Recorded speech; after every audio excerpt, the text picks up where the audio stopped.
सब कुछ नहीं, मैंने बस इसे नाइफ से बाहर निकाला, इन सब चेनों को काट दिया और तुम्हारे पास आ गया। ब्लिन कपोर्ट, मुझे क्षमा करें, क्या आप आ सकते हैं?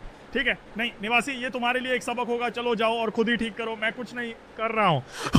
दोस्तों ये काफी कठिन था, लेकिन मुझे लगता है कि निवासियों, मैंने पहले कैसे डर गया था, लेकिन अच्छा है कि मैं अंत में यहां से निकल सका। ठीक है, इस मिशेल को तोड़ना चाहिए था। मैं तुमसे अलविदा कहता हूँ। मेरे चैनल को लाइक और सब्सक्राइब करना ना भूलें।